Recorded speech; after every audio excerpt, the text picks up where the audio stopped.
I heard the splash first, that unmistakable thud of something heavy hitting the water. At first, I figured a raccoon had tipped over the bait bucket again. But when I stepped out onto my dock, fishing rod in hand, what I saw made my jaw drop like a screen door in a hurricane. There, gleaming in the soft morning light, stood a brand new wrought iron gate, bolted smack in the middle of my lake access like some medieval stronghold.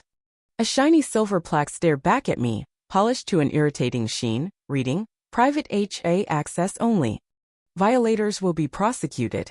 My dock, my lake, my quiet, all barricaded behind black steel bars. And the cherry on top? A blinking red security camera aimed right at me, its lens twitching like a smug little taunt. I blinked once, twice, half thinking I was still asleep.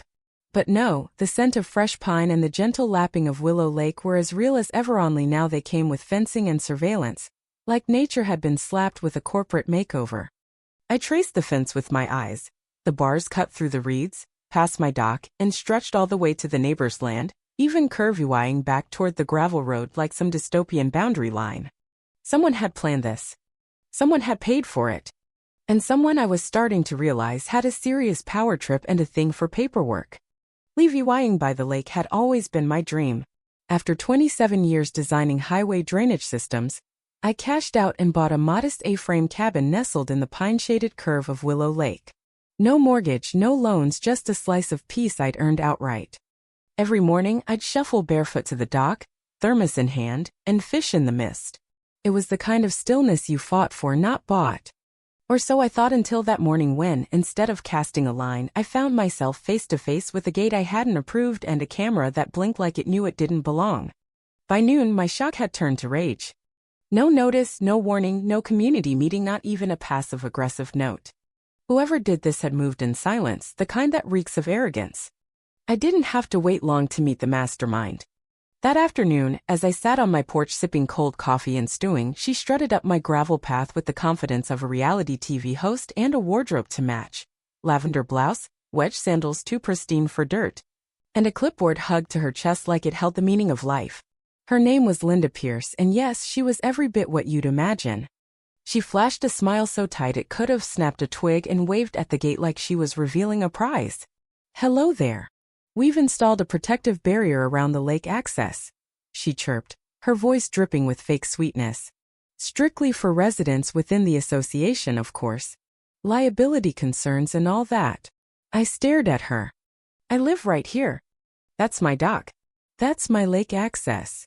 She tilted her head and let out a laugh like I'd mistaken a cat for a dog. "Well, technically, the access strip is on a parcel now maintained by the Willow Bend Homeowners Association. You must have missed the notices. We sent several."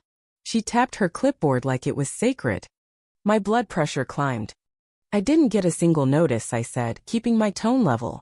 "And how do you get permission to fence off my lake access?" "Oh, it's part of the HOA now," she replied, all syrup and smugness. "We acquired the lease last fall. It used to belong to the bait shop ownerist his soul. After he passed, the land went up for bid. We secured it and made it common HOA property." I gaped at her like she'd sprouted wings. The bait shop? There'd always been a narrow strip between my property and the water, a leftover from an old shack that sold worms and pop. I'd assumed it was county land or part of my deed. Turns out it wasn't, and Linda had swooped in like a vulture snagging a prize. "So let me get this straight," I said, voice low. "You didn't tell anyone nearby the land was up for grabs?" "It was discussed at our October meeting," she replied, chipper as ever. "All above board. You're welcome to file an appeal, though as a non-member, you won't have voting rights." I felt like I'd been dunked in the lake. I wasn't even in this HOA. I'd bought my place before their subdivision popped up with its rules and manicured lawns. Yet somehow, Linda had roped my dock into her empire without so much as a courtesy call. The next day, I grabbed bolt cutters. If they wanted to play dirty, I'd play dumb. I managed one glorious snap through a steel link before Linda showed up, right on cue, with a rent-a-cop and a sheriff she'd clearly speed-dialed. The deputy, to his credit, looked as baffled as I felt. But after sifting through records, he confirmed it. I owned my house and land, but the strip with the dock just wide enough for a gate was under HOA lease. Linda watched it all like she was at a show sipping VI. By week's end, a sign went up: "Do not trespass. Do law 10,000 fine." That red camera kept blinking, daring me to lose it. I tried the HOA board, sitting through a meeting that felt like a bad play starring suburban tyrants and petty bureaucrats. One guy even said, "You're not on the lake list anymore." I nearly laughed. What the hell was a lake list? Linda held the only key. I sulked, considered lawyers crowdfunding, or tunneling under the fence like a cartoon escapee. I even thought about a floating dock and a kayak assault. But then one night as the sun sank behind the pines, I spotted something that shifted everything. A small crooked for sale sign tucked in the reeds on the other side of the gate. It was tiny, half hidden by grass and weather, like it didn't want to be noticed. If I hadn't been glaring at the gate from my porch, coffee in hand, I'd have missed it. White letters on faded red, "For sale. Call for info." I squinted, stepped closer. The sign wasn't on the dock parcel, it sat on a thin sliver of land next to it. I traced the fence again. It didn't just sit on the HOA's leased land, it curved onto this separate lot, its posts sunk deep into that ground. In their rush to lock me out, they built on land they didn't control. I dialed the number before I'd fully processed it. "A tired real estate agent," Sarah answered. When I mentioned the parcel, her voice perked up. "Oh, that one? You're the first call in years." "Years?" "Yep. Inherited by a woman in Alaska. Her late husband owned it ages ago. She forgot about it until the tax bill came. She quoted a price so low I nearly dropped my phone. That night I sat on the porch grinning. The gate, smug in the moonlight, was Linda's crown jewel. But now I had a plan. She built her fortress on land she didn't own, and I was about to buy it. 2 weeks later, deed in hand, I owned that skinny strip and the gate cemented into it. The irony was sweet. Linda thought she'd leased the whole access point, but this overlooked lot was separate. I'd snagged it for less than a decent kayak, and now I didn't just have lake access, I had the lock. I waited a week, letting her strut around, letting the HOA settle into their view. They planned a summer brunch on my old dock, now their community retreat. I watched from my deck with popcorn and binoculars as they set up chairs, a tent, and a chocolate fountain fancier than my truck. The morning of the event, I strolled down with a heavy-duty padlock, a screwdriver, a lockpick kit, and a caffeine buzz. The old lock popped off, the new one clicked on. I added a laminated sign, "Private property. Access by owner, permission only." By afternoon, the HOA crowd arrived, sun hats, polos, Linda in full glory. She reached for the lock. It didn't budge. She jiggled it, shook it, banged her key against it. Nothing. Her face went red as the crowd murmured. "Technical issue," she announced, voice strained. "It'll be fixed soon." That's when I walked up, lemonade in one hand, deed in the other. I tossed her a copy. She caught it like it was hot coal, flipping through it as her lips moved silently. This is a mistake," she sputtered. "You can't buy community property."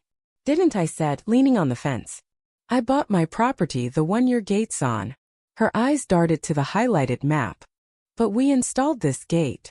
And I own the dirt under it," I replied, thinking of swapping it for a hammock. Someone snickered. Linda stormed off, phone to ear. No meeting could undo this. The gate was mine, and she was locked out of her own game. Linda didn't go quietly. Letters came first, HOA letterhead, sanctimonious drivel about community morale, and my moral obligation to give back access. I laughed. Then came a legal note citing some vague charter clause. I sent back my deed with a sticky note. Try again.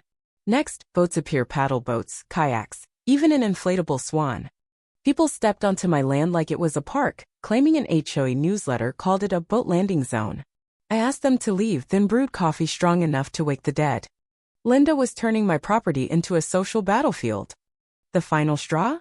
Orange buoys in the lake near my dock, netted together with a sign, "Community swim area. HOA members only." I snapped a photo, called the county, and by week's end they were gone unauthorized, they said. Linda got desperate. A teen Jake slipped me HOA docs his mom left out. Notes revealed a reclamation strategy to vote my land into common use as unclaimed greenway. I called Brian from zoning. We found a loophole. My strip qualified as a restricted ecological corridor. With paperwork, it was protected, no events, no modifications. I got a new sign. Designated ecological rest zone. No unauthorized access. Linda unraveled, caught once trying to unscrew the gate hinges. "Looking for something?" I asked. She flinched. "Just checking damage. Camera says otherwise," I replied. She huffed off. The knockout came from Ellen, a board member. She brought news. An audit of HOA spending showed Linda misspent due Law 88,000 fencing, signs, even a spa trip labeled board recovery. She was suspended, then resigned, blaming a toxic environment. Neighbors left beer, pie, thanks. Peace settled in not silence, but something earned. One spring day, I ditched the padlock, left the gate open, and posted a sign, access granted by courtesy. Respect earns welcome. Entitlement earns nothing. It worked. People asked. Kids fished. A boy, Tyler, knocked instead of sneaking in. Grandpa said the right way slower but builds no enemies, he said. I handed him a slip. Welcome to the lake, Tyler. A year later, Ellen's Lake Appreciation Day brought burgers, music, and a plaque for my integrity and patience. Kids drew me with laser gates. Then Linda returned quiet, staring at the gate. Still got the key? She asked. Don't need it, I said, raising my thermos. She nodded, left.